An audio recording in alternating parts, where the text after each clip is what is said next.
Hello dear friends, कैसे आप सभी लोग। मैं लालजीत यादव आप सभी का एक बार फिर से अपने ऑनलाइन प्लेटफॉर्म कीर्तिमान एकेडमी पर बहुत बहुत स्वागत करता हूं। फ्रेंड्स, उम्मीद करता हूं कि आप सारे लोग अच्छे होंगे और पढ़ाई कर रहे होंगे। और साथ ही साथ अगर आपकी अपनी पढ़ाई चल रही तो आपको अपनी क्लास भी तो याद है ना कि हम लोग अपनी क्लास में एक बहुत ही बेहतरीन टॉपिक संख्या पद्धति को पढ़ रहे हैं। पीछे हम लोगों ने अपनी 5 क्लासेस कंप्लीट कर ली हैं। तो अगर आपने उन सभी क्लासेस को क्रम से देख लिया है तो बहुत अच्छे आप। यदि आपने नहीं देखा है तो उन सारी क्लास को क्रम से देख लीजिए ताकि आज की क्लास आपको बहुत अच्छे से समझ में आए। और इस सारी वीडियोज अपने चैनल पर अवेलेबल हैं तो उनको देख लीजिए। और जो भी व्यूअर्स हमारे नए होंगे वो चैनल को सब्सक्राइब कर लीजिए, लाइक और शेयर करिए, जरा वीडियो को सब तक पहुंचाइए। मैं जितनी मेहनत आप लिए कर रहा हूं थोड़ी सी आप भी कोशिश करिए, क्योंकि बहुत सारे ऐसे लोग हैं जिनको गणित सही तरीके से समझने और समझाने वाला कोई नहीं है। आप खुद भी देख पा रहे हो, केवल फेंका जा रहा है लंबा लंबा। हर टीचर अपनी विद्वता दिखाने में मस्त है, आप उसको देख भी रहे हैं, अच्छी बात ये। लेकिन सवाल आपको लगाना ये मत भूलिए, और आप सवाल तभी लगा पाओगे जब आपको समझ में आए कितना काबिल टीचर है। नहीं, ये बहुत मायने नहीं रखता।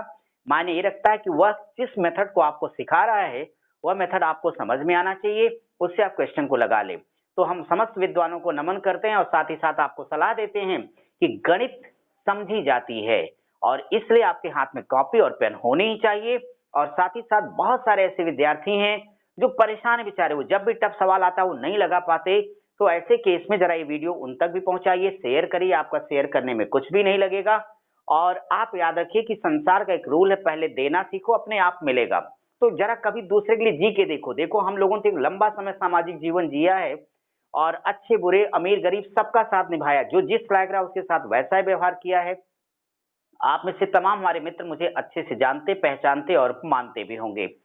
साथ ही साथ जो नहीं जानते, तो मैं चाहता हूं कि फीलिंग, इसमें कोई पैसा नहीं दे रहा, मेरा ये जो चैनल आपके लिए ये सारी क्लासेस मैं आपको फ्री ऑफ कॉस्ट दे रहा हूं, तो इसको आप करिए। हाँ, किसी को बहुत डिटेल में पढ़ना है तो आपको पता है कि उसके लिए मेरी अलग अलग बैचेज है। फाउंडेशन कोर्स है जिसके बारे में किसी दिन आपसे चर्चा करूंगा। मेरा बड़ा बेहतरीन कॉन्सेप्ट है, साल भर का प्रोग्राम है जिसमें जो भी व्यक्ति आएगा सिलेक्शन उसका होगा, ये मेरी गारंटी है।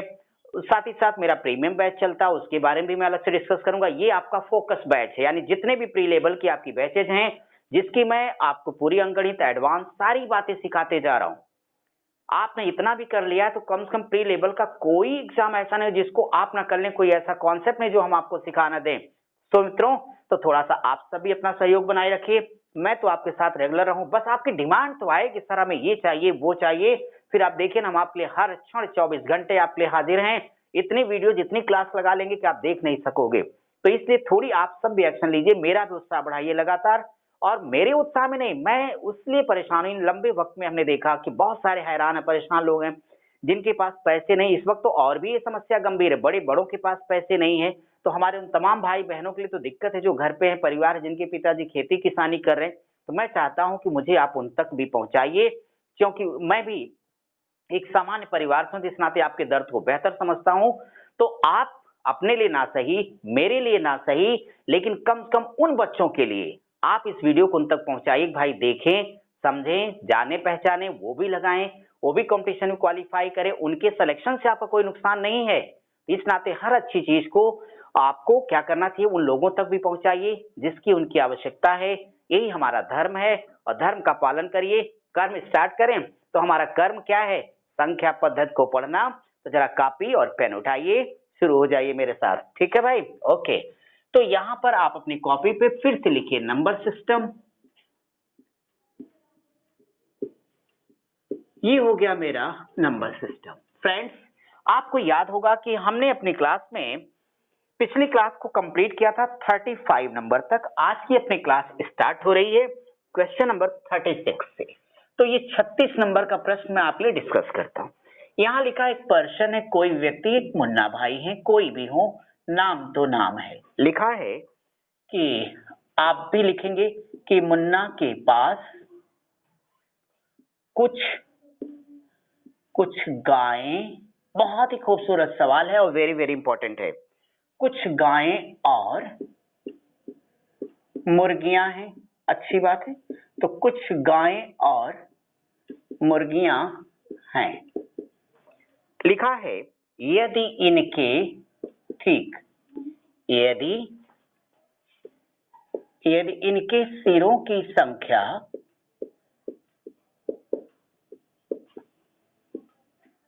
सिरों की संख्या 55 यानी 55 तथा पैरों की संख्या तथा पैरों की संख्या 160 है तो कितनी गायें और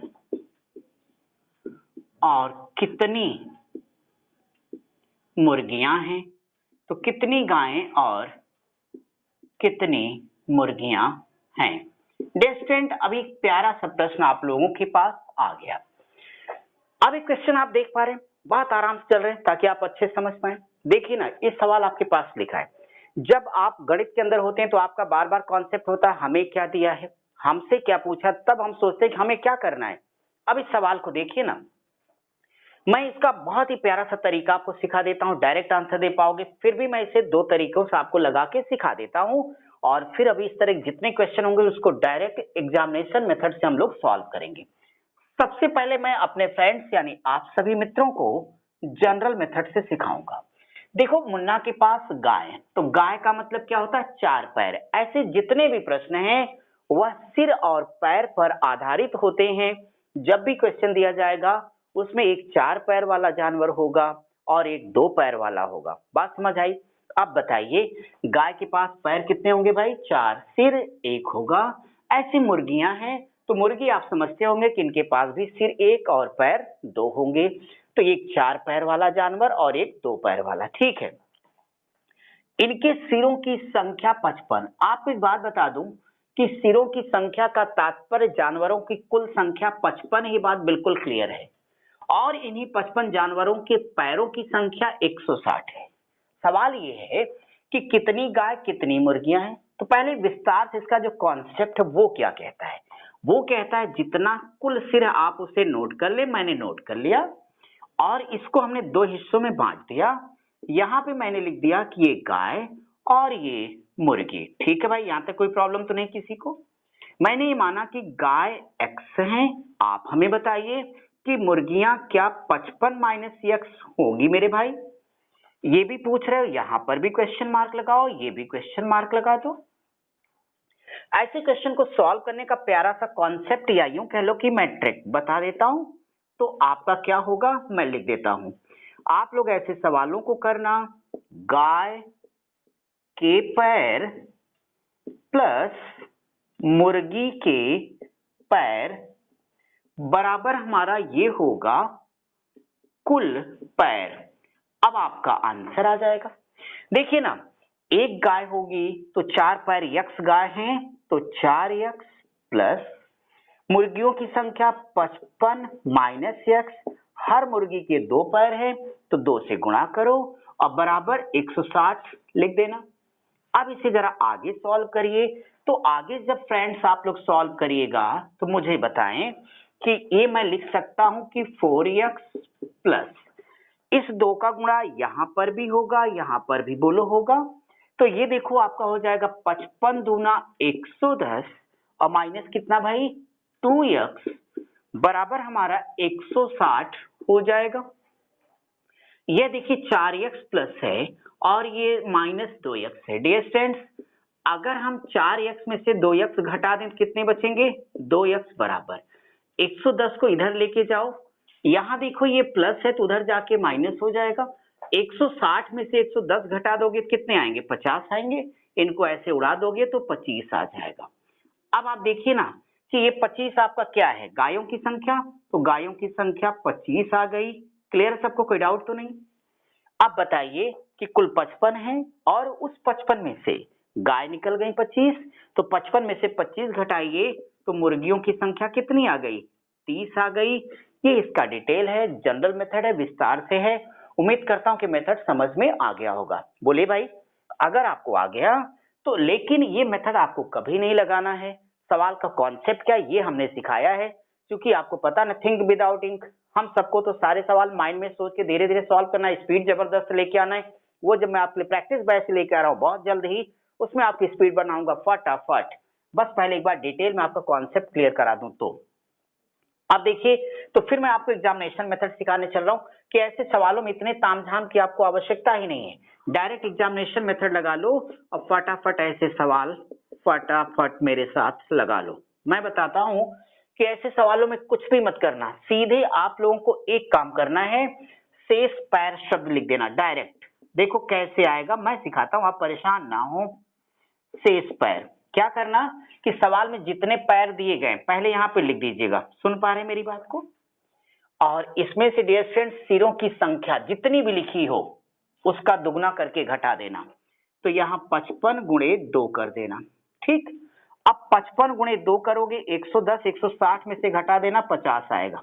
आपने कॉन्सेप्ट सुना कि कुल पैरों में से सिरों की संख्या का दुगना घटा देना, यह शेष पैर हो जाएंगे। जितना बचेगा ना उसी में 2 की भाग कर देना तो बराबर ये 25, यानी 4 पैर वाला जानवर यानी गाय की संख्या आ गई। देखा कितना आसान सा तरीका है, 3 से 4 सेकंड भी नहीं लगा और आपका आंसर आ गया आपके पास। और इसलिए बात मुर्गी की है तो फिर टेंशन किस बात की, 55 में से 25 को घटाओ, 30 मुर्गियां, यानी ये अपना कंप्लीट आंसर आप क्लियर कर दीजिएगा। समझ आया? ये हमने क्या यूज किया, सभी को मान लिया, 2 से गुणा इसलिए किया कि सबसे पहले मैंने माना कि सभी के पास 2 पैर हैं, तो 2 पैर हैं तो 155 आप 160 में से 110 घटा देंगे तो जो एक्स्ट्रा पैर है, शेष है, रिमेनिंग लेग्स, ये वास्तव में गायों के होंगे। तो हमेशा क्या करना आपको कि इस पैरों की संख्या में से सिरों की संख्या का दुगना घटाने के बाद जो भी शेष बचेगा 2 से भाग कर देना। हमेशा ये 4 पैर वाले जानवर का आंसर आएगा। अगर केवल गाय पूछा तो आपका आंसर यहीं पे कंप्लीट हुआ, अगर मुर्गी भी पूछा है तो आप ऐसे सॉल्व कर दीजिएगा, आंसर आ जाएगा। समझ गए सब लोग? बहुत अच्छी बात है ये तो। अब आगे इस तरह जितने क्वेश्चन होंगे डायरेक्ट मैं इसी मेथड का प्रयोग करूंगा। चलिए तैयार हो जाइए अपने 37वें सवाल को, और आप देखिए कि अगर आपका सॉल्व हो गया हो तो फटाफट आंसर भी आप दे सकते हैं। और हाँ, आप लोग थोड़ा सा कमेंट करने में बहुत कंजूसी दिखाते हैं, देखो इतना भी कंजूस नहीं बनते, लेकिन क्या करोगे यार, ये दुनिया एक रंगमंच है।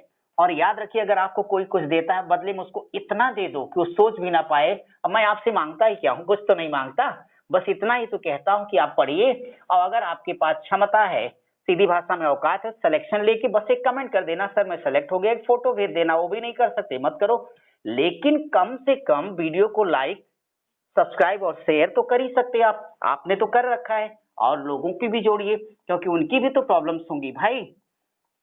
तो याद रखना कि पैसा ही सब कुछ नहीं, सिर्फ पैसे नहीं किसी को दिए जाते, आप बदले में कुछ भी दे सकते हो। और कमेंट करना तो बिल्कुल मत भूलिए, और उसमें आप बहुत आलस्य दिखाते हो, एक दिन कहता हूं 3-4 दिन याद रहता है फिर आप छोड़ देते हो, ऐसा मत करो मेरे भाई। अब चलिए फ्रेंड्स क्वेश्चन नंबर 37। अब इस 37वां पूरा पढ़ने की आवश्यकता होगी, लिखने की जरूरत नहीं है। सवाल लिखा, किसी व्यक्ति के पास कुछ मुर्गियां और गायें हैं। अच्छी बात है, इनके पास क्या है, मुर्गियां हैं और गायें हैं। कितनी हैं इनके पास? इनके पैरों की संख्या 140 है, मस्तकों की संख्या 48, तो ये सिर कितने हो गए? 48, और पैर कितने हो गए बोलो? 140। सवाल ये है कि मुर्गियों की संख्या कितनी होगी, ये आप हमें बता दो। क्वेश्चन समझ में आ गया? क्या सिखाया हूं कि ऐसे क्वेश्चन जब भी मिलेंगे डियर फ्रेंड्स तो आप लोगों को एक काम करना है, डायरेक्ट यहां लिख देना है रिमेनिंग लेग्स, शेष पैर बराबर कुल पैर कितने हैं? 140 हैं, माइनस जितना लिखा होगा सिर उसका दुगना करके घटा देना है। तो 48 गुना कितना होता है? 96। तो 140 में से आप 96 को घटा के बताएंगे कितना आएगा भाई? तो आप कहोगे 10 में से 6 जाएगा तो मेरे पास 4 आएगा, और यहाँ देखो 13 में से 9 जाएगा तो कितना आएगा? 4, 44 आएगा। 44 को 2 से डिवाइड कर दो तो 22 आएगा।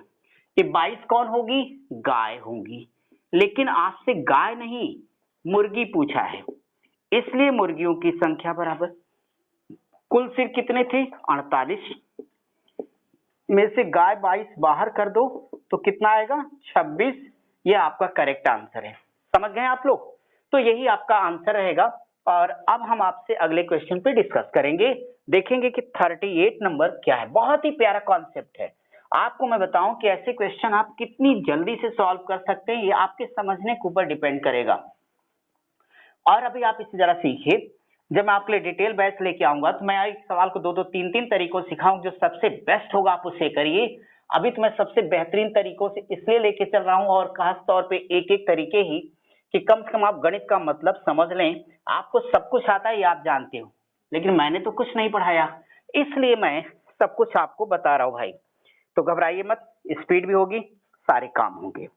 38वां सवाल तो अभी हो जाएगा फ्रेंड्स। 38 नंबर में लिखा है कि किसी चिड़ियाघर में चूहे एवं कबूतर हैं। अच्छी बात। तो यहाँ पर चूहे हैं और क्या है भैया, कबूतर हैं। यदि इनके कुल सिरों की संख्या 90, अच्छी बात है, सिर 90, पैरों की संख्या, तो जब सिर की बात हो गई तो इनके जो पैर हैं, पैरों की संख्या कितनी लिखी गई है, 224 है। ठीक है। सवाल ये है कि कबूतरों की संख्या क्या होगी, ये हमसे पूछ रहे हैं। तो आप देखिए ना क्या करना है। मैंने आपको क्या सिखाया कि जितना पैर दिया होगा, इस सिर वाली संख्या का दुगना करके इसमें से घटा देना। तो जब आप इसका दुगना करोगे, 90 का दूना कितना होगा, 180 होगा। जब ये 180 हो जाएगा डियर स्टूडेंट्स, इसलिए आप क्या निकालोगे, शेष पैर, बार बार। और अब तक आपको समझ आने लगा होगा। मुझे बताएं कि यहां से आपके पास कितना आएगा, ये 4 आ जाएगा भाई। यहाँ 12 में से अगर 8 घटाओगे तो कितने आएंगे, 4 आ जाएंगे। और यहाँ पे आपके पास कुछ बचा क्या, बिल्कुल नहीं। तो यानी आपके पास से 44 आ गया। अब आपसे कबूतर पूछ रहा है, और हमेशा आपका 4 पैर वाला पहले निकलेगा। तो जो एक्स्ट्रा पैर वो किसका होगा, चूहों का होगा, क्योंकि चूहे 2 नहीं 4 पैर के होते हैं। अब अभी तक आपने 2-2 पैर ही लगाया है सबका, इसलिए इसको आपको डिवाइड करना है 2 से, तो बराबर ये 22/22 क्या है, चूहे हैं। और आपको चूहा नहीं कबूतर बताना है, इसलिए कबूतरों की संख्या बराबर, आप देखिए यहां से आपके पास 90 आएगा, और 90 में से आप 22 को घटाइएगा तो हमें बताइए, 10 में से 2 गया तो आपके पास 8 आएगा, 8 से 2 गया तो 68। यही आपका आंसर है। समझ में आ गया सभी को भाई? चलिए, तो बहुत अच्छी बात। इसी बात पे करेंगे क्वेश्चन नंबर नेक्स्ट, यानी 39। बस आप पढ़ते रहिए, मस्त रहिए। और यहाँ पे मत समझना कि मैं तेज चलता हूँ। देखो, अब आप तो अपने घर पे बैठे हो, मैं अपने घर पे बैठा हूँ भाई। ऐसे केस में ये वीडियो है, तो आप इसे जब चाहेंगे, जितनी बार चाहेंगे, जैसे चाहेंगे वैसे देख सकेंगे। मैं चाहता हूं कि आपके समय, आपके डेटा का ज्यादा से ज्यादा मैं प्रयोग करा सकूं, क्योंकि सारी मार्केट तो आपका डाटा लाइक, सब्सक्राइब, कमेंट करने में गुजार दे रही। तो मैं चाहता हूं कि कम से कम समय में ज्यादा से ज्यादा क्वेश्चन मैं आपको करा पाऊं। आप आराम से करें, कोई दिक्कत होगी तो हर क्षण मैं आपके साथ तो हूं ही। देखो, बड़ा अच्छा सवाल है। 39 नंबर का प्रश्न क्या है, यहाँ पे मैं आपसे डिस्कस करता हूँ। आपके पास पीडीएफ है ही नहीं है तो आप डिस्क्रिप्शन में जाकर के टेलीग्राम चैनल को फटाक से ज्वाइन करिए, वहां से आपको मिल जाएगा। फिर भी दिक्कत है तो मैं हूं ना, बताओ कमेंट करके, मैं आपको भेजूंगा। 39 नंबर का प्रश्न है, कप्तानों और सैनिकों को मिलाकर कुल 1200 व्यक्तियों का एक समूह। तो हमारे इस क्वेश्चन के हिसाब से कप्तान है और सोल्जर यानी सैनिक हैं, इनकी जो कुल संख्या वो 1200 है। बड़ी अच्छी बात है। एक समूह रेल यात्रा कर रहा है, अच्छी बात। आगे लिखा है प्रत्येक, ये लाइन थोड़ी इंपॉर्टेंट है, मैं लिख देता हूं। तो यहां लिखा है प्रत्येक 15 सैनिकों। तो प्रत्येक 15 सैनिकों के लिए एक कप्तान है। सवाल है, उस समूह में कप्तानों की संख्या क्या होगी। यानी हम सबको ये फाइंड करना है कि कुल कप्तान कितने होंगे, ये मेरा प्रश्न है। आपने क्वेश्चन समझा क्या? प्रश्न ये था कि हमारे सैनिक हैं, देश की शान, तो कप्तान और सैनिक यानी उनके जो लीडर हैं, तो कप्तान और सैनिक दोनों मिलकर के रेल यात्रा कर रहे हैं। अब अगर ये रेल यात्रा कर रहे हैं तो टोटल वो कितने लोग हैं? 1200 हैं।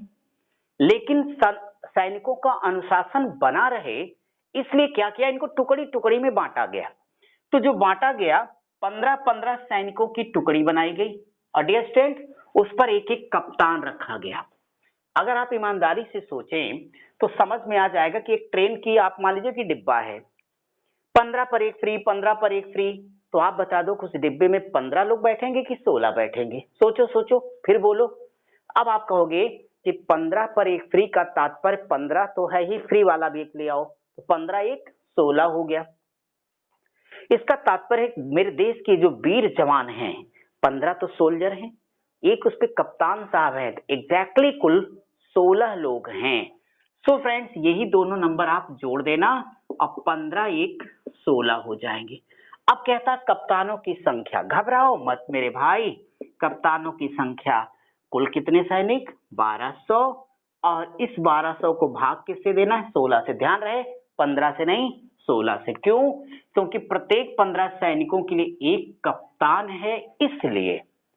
और अगर आप इसको 16 से डिवाइड करिए तो सबको पता है कि 75 इसका करेक्ट आंसर हो जाएगा। यानी इसमें कुल कितने हो जाएंगे? 75 कप्तान, बाकी सैनिक है। और ये सवाल भी मेरा कंप्लीट हो गया। समझ गए आप लोग? अच्छी बात। चलिए अगले क्वेश्चन की तरफ बढ़ा जाए। बस आप थोड़ा सा इसमें कंसंट्रेट रहिए, ऐसे हर सवाल में आपको मजा आएगा और आराम से आप इन्हें डिस्कस भी करते हुए आगे बढ़ चलोगे। तब तक आप सारे लोग अगला क्वेश्चन पढ़ के बिल्कुल रेडी रहिए। मैं बिल्कुल जोश और उत्साह से भरा हूं, आपका उत्साह देख के मेरा दुगना हो जाता है। बस कमेंट नहीं करते हो तो कभी कभी थोड़ा उत्साह घटता है भाई, लेकिन फिर भी 40वां सवाल तो पढ़ूंगा मैं। क्या बात है, 40 नंबर का सवाल देखो ना। 40वां सवाल कितना मस्त है। 40 नंबर का क्वेश्चन ये कहता है, एक पार्टी में दादी, अच्छी बात है, दादी, पिता, फिर लिखा है माता, माता, 5 पुत्र, तो 5 पुत्र हैं, प्रत्येक की एक पत्नी होगी, तो यहाँ पत्नियां, तो पत्नियां लिखिएगा 5, 5 पुत्र हैं इसलिए पत्नियां 5 लिखिए। तथा प्रत्येक के 2 पुत्र और एक पुत्री है, तो यहां से पुत्रियां भी कितनी हो जाएंगी? 5। ठीक है, पूरा सवाल आपने सुना कि एक पार्टी में दादी, पिता, माता, 5 पुत्र, उनकी पत्नियां, प्रत्येक के 2 पुत्र और एक पुत्री है, वहां कुल कितनी महिलाएं? समझ गए? ये खानदान भुक्खड़ परिवार होगा, खाने के सिवाय इनको और कोई चीज समझ नहीं आती होगी। कहीं न्योता गलती से मिल गया, पूरा घर उठ के चला गया। समझ गए? सवाल ये है कि पूरी खानदान तो चली गई, उसमें लेडीज कितनी थी, महिलाएं कितनी थी? यहाँ दादी, माता, पत्नियां, बेटी से मतलब नहीं है, यहाँ मेल फीमेल से मतलब है। तो याद रहे। अब बताओ संसार में जितने इंसान, उनकी दादी कितनी होंगी? 1, माता सबकी 1, पुत्र 5 हैं इसलिए पत्नियां 5 होंगी, और पुत्रियां, तो पुत्रियां भी 5 हो जाएंगी। कुल महिलाएं कितनी होंगी? 12। और ये आपका आंसर, थोड़ा ये लॉजिक बेस पे था, इसमें गणित जैसी कोई बात थी नहीं, तो ये आपका करेक्ट आंसर है। समझ में आ गया सबको? चलिए मेरे भाई अगला सवाल देखिए कि 41 नंबर का क्वेश्चन में क्या करना आपको। 41 नंबर का प्रश्न है, सब लोग फटाफट पढ़ लीजिए और अपनी कॉपी में नंबर डालते हुए आगे बढ़िए, आलस्य बिल्कुल नहीं। इस बार का जो सवाल है ये भी मजेदार सवाल। क्या कहता है ये सवाल, देखता हूं। किसी पार्टी में 120 सदस्य हैं, तो जो पार्टी है वहां पर टोटल मेंबर कितने? 120 मेंबर हैं, ये प्रश्न है मेरा। और ये जो 120 सदस्य हैं ना फ्रेंड्स, इसमें क्या हो रहा है? इनमें 2/3 पुरुष और शेष महिलाएं हैं प्रश्न के हिसाब से। तो इसको मैं 2 कॉलम में डिवाइड कर देता हूं, एक मेल हो जाएगा और एक फीमेल हो जाएगा। डियर स्टूडेंट्स, इसका 2/3 समझते हो ना, 2/3 2/3 कौन है? मेल हैं। तो 2/3 पुरुष हैं और शेष महिलाएं हैं, अच्छी बात है। 12 महिला सदस्यों के अलावा सभी सदस्य विवाहित हैं। तो एक जानकारी ये हमारे पास है कि यहाँ पे अविवाहित लेडीज यानी महिलाएं दी गई हैं, उनकी संख्या 12 बताई गई हमारे सवाल में। और हमसे जो पूछा गया, हमसे ये कहा गया कि आप बताओ कि इस पार्टी में विवाहित महिला सदस्य कितनी हैं। तो हम सबों को ये बताना है कि जो विवाहित लेडीज हैं इनकी संख्या कितनी होगी, ये मेरा क्वेश्चन है। क्या प्रश्न आपके समझ में आ गया है? प्रश्न क्या था कि कोई एक पार्टी है, वहां पे कुल 120 लोग आए हैं, वो कौन है? वो मेल हैं और फीमेल हैं। एक बात फिर प्रश्न वाला कहता है कि 120 लोग आए हैं, लेकिन उस 120 का 2/3, तो 120 का 2/3 इसका मतलब क्या होगा भाई? 40 दूना 80, ये 80 पुरुष हैं। क्लियर है बात आपको?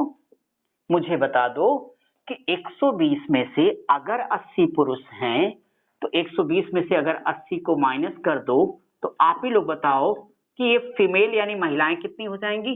40। आगे कह रहा था वो कि जो 40 महिलाएं हैं इनमें से 12 अविवाहित हैं। प्रश्न पूछ रहा था कि विवाहित महिला कितनी है। तो डियर स्टूडेंट्स, आप लोग बस मेरी एक बात मान लो, यहां लिख दो question mark is equal to कुल महिलाएं कितनी भाई? 40, और इन 40 में से 12 कैसी हैं? अविवाहित हैं। तो आप 12 को यहां से घटा दीजिएगा, 40 में से 12 गया तो 28, और ये 28 क्या हो जाएंगी? विवाहित महिला। और यही मेरे क्वेश्चन का आंसर है। किसी को कोई प्रॉब्लम है भाई? समझ में आ गया सबके? अच्छी बात है, जल्द से जल्द आप इसे कॉपी करिए ताकि मैं आपकी क्लास का अगला क्वेश्चन डिस्कस कर सकूं। उतार लिया सबने? ठीक है, तो मैं मिटा देता हूं भाई। 42वां सवाल अब जरा देखिए, और सबको पढ़ने मजा आ रहा है मैं ऐसी उम्मीद करता हूं। अगर आपको कोई प्रॉब्लम हो तो बताइएगा। कोई प्रॉब्लम का मतलब है गणित से संबंधित प्रॉब्लम। बाकी मानव जीवन में तो आपको पता है ना, सुबह से शाम तक प्रॉब्लम ही प्रॉब्लम है। जब तक जीना है प्रॉब्लम झेलना है, तो उससे हम कहीं भाग भी नहीं सकते। मैं उन प्रॉब्लम की बात भी नहीं कर रहा हूँ, मैं सिर्फ गणित की बात कर रहा हूँ। बाकी किसी प्रॉब्लम का मेरे पास कोई हल नहीं है।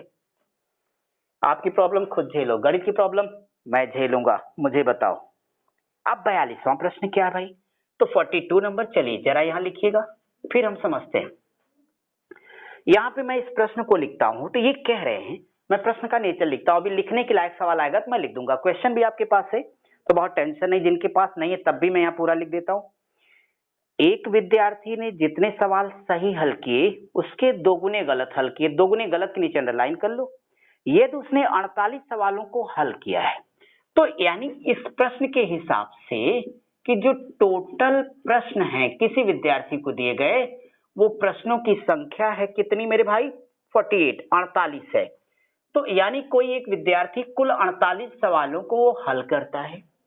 अब जाहिर तौर पे हल करेगा तो कुछ राइट होगा कुछ रॉन्ग होगा, तो इसको 2 सेक्शन में बांट लेता हूं। अब यहां से उस बच्चे ने कुछ सही उत्तर दिया होगा।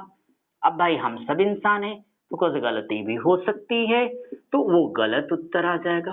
प्रश्न पूरा क्या था? एक विद्यार्थी ने जितने सवाल सही हल किए उसके 2 गुने गलत हल किए। अगर उसने 48 सवालों को हल किया है तो सही हल किए गए सवालों की संख्या कितनी होगी? अब तक आपका तो उत्तर भी आ चुका होगा, फिर भी मैं लगा देता हूं। अब ये बताओ कि अगर उसने सही हल किया हो x, तो गलत कितना करेगा? 2x। अब सही और गलत दोनों मिलके ही तो कितना है? 48 है। बोलो 2x और 1x कितना होगा? ये बोलो भाई, बोलते नहीं आप लोग तो। ये होगा 3x। 3x बराबर 48 के 3 से काटो, कितना आया? 16। x क्या है? सही प्रश्नों की संख्या है, तो आपका करेक्ट आंसर 16 हो जाएगा। गलत होता तो 32 आप उत्तर बता देते। उम्मीद करता हूँ सवाल भी समझ में आ गया होगा आपको। क्यों भाई, ठीक है ना? डन। चलिए आगे बढ़ते हैं, और अब हम लोग करेंगे अपना अगला क्वेश्चन। आप सब रेडी रहिए, बस क्वेश्चन को पढ़े रहिए, और 43 नंबर का क्वेश्चन क्या होगा उसको मेरे साथ समझिए। देखो, मैथ जैसा संसार में कोई आसान विषय नहीं है, और मैथ जैसा मोटिवेशन देने वाला भी कोई विषय नहीं है। हर सवाल एक समस्या है जो हर क्षण हमें ये सिखाता है कि समस्याएं जीवन में कैसी, हर समस्या का कोई न कोई हल होता है। और जब तक दूसरा व्यक्ति सोच भी नहीं पाता, हम लोग अपने हल अपने हिसाब से निकाल लेते हैं। यही तो अपनी ताकत भी है। और इसी बात का अगला सवाल भी होगा। क्या है सवाल? 43 नंबर। क्वेश्चन का नेचर मैं आपको समझाता हूं, अभी आप समझ जाओगे। लिखा यहाँ पे कि 74, तो 43 नंबर का क्वेश्चन लिखा है 74 को 2 भागों में विभाजित किया गया है ताकि एक भाग का 5 गुना, अंडरलाइन करिए, और दूसरे भाग का 11 गुना दोनों मिलकर 454 के तुल्य हैं, तो दोनों भागों का मान कितना होगा, ये मेरा प्रश्न है। अब देखिए ना, किसी व्यक्ति के पास 54 रुपया है। अब रुपए की गर्मी तो बड़े बड़े लोग नहीं सह पाते, जानते हो, जो सह लेते हैं वो अंबानी और अडानी हो जाते हैं भाई, ठीक है। किसी व्यक्ति के पास 54 रुपया है। अब कहता नहीं साहब मेरे पास बहुत पैसा, मैं देना चाहता हूँ लोगों को। हमने कहा भैया हमें ही दे दो पहले, तो हमने ले लिया x भाग, पहला भाग x हो गया मान लो, बाकी जो बचा था आपने कहा भाई हमें दे दो, तो दूसरा भाग वो आपको दे देगा। बताइए, पहला भाग x होगा तो दूसरा भाग 74 माइनस x। बोलिए आप एग्री हैं मुझसे? होना ही चाहिए। लेकिन आगे क्या हुआ, प्रश्न के नेचर को बदल दिया गया, क्योंकि हम तो ये कहते हमें x दे दो उत्तर ले लो, आप कहते करे ना ना सर ऐसे कैसे, पहले भाग का 5 गुना। तो बता दो मेरे मित्रों, x का 5 गुना कितना होगा, बोलो 5x होगा। दूसरे भाग का 11 गुना, तो दूसरे भाग का 11 गुना, तो दूसरा भाग 74 माइनस x का 11 गुना। कहते दोनों 454 के तुल्य हैं, तो यानी बराबर मैं 454 लिख सकता हूं। बोलो यस आर नो? यस बोलो। अगर आपने यस कह दिया तो फिर मेरा सवाल लग गया, आपने समझ लिया 74 पहला भाग x, दूसरा 74 माइनस x होगा। अब पहला का 5 गुना तो 5x, इसका 11 गुना, तो यहाँ 5 गुना हमने लिख दिया था भाई, वो आपके क्वेश्चन में लिखा है। ये 11 गुना लिखा, वो मैंने यहाँ पे डिनोट कर दिया। इसको हल कर दो, x का मान आ जाएगा। यानी हमारा ये सबसे इंपॉर्टेंट लाइन यहाँ से क्लियर हो जाती है। अगर हम इसे सिंप्लीफाई करेंगे तो देखिए, अब ये आपके पास आएगा 5x प्लस 11 का अंदर गुणा करा लो, तो आपका हो जाएगा 11 चौक 44, और आपके पास हासिल कितना आ जाएगा 4, 11 सत्ते 77 हो जाएगा, और 77 में 4 जोड़ दो तो 81 आ जाएगा। माइनस आप कर दें 11x बराबर 454, बोलो होगा। ये देखो 5x प्लस है और ये माइनस 11x है, तो उम्मीद करता हूं कि आपको क्लियर हो जाएगा कि ये मेरे पास आ जाएगा माइनस 6x बराबर, ठीक है। ये 814 इधर लेके जाओ, 814 इधर लेके जाओगे तो 454 और माइनस 814 होगा। जब हम इसे सिंप्लीफाई करेंगे तो हम कह देंगे कि माइनस 6x बराबर, फ्रेंड्स यहां से आप घटा लो कि अगर ये हमारे पास 814 होता तो जाहिर तौर पर हमारे पास ये कितना आ जाता, 0 हो जाता, और यहाँ 11 में से 5 जाता तो 6 और 7 360 हो जाता। तो यानी हमारे पास ये कितना आएगा, माइनस 360 आ जाएगा। माइनस माइनस कैंसिल हो जाएगा और ये हो जाएगा 6 छक 36 के, तो x बराबर कितना आ गया, 60 आ गया। आपको पता नहीं क्या पूछा था कि प्रत्येक भाग की राशि बताइए। मुझे बताइए, जब x का मान 60 आ गया, पहला भाग 60 हो गया, तो 74 में से 60 को अगर घटा दोगे तो ये 14 आ जाएगा, यानी 60 और 14 ही आपके क्वेश्चन का आंसर हो जाएगा। क्लियर है सबको? चलिए मेरे भाई, आराम आराम से ही पढ़ते हैं, और आज हम लोग अपनी क्लास को यहीं तक रोकेंगे। मैं आपसे अगली क्लास में मिलूंगा, तब तक आप सब पढ़ते रहिए, स्वस्थ रहिए, मस्त रहिए। Thank you.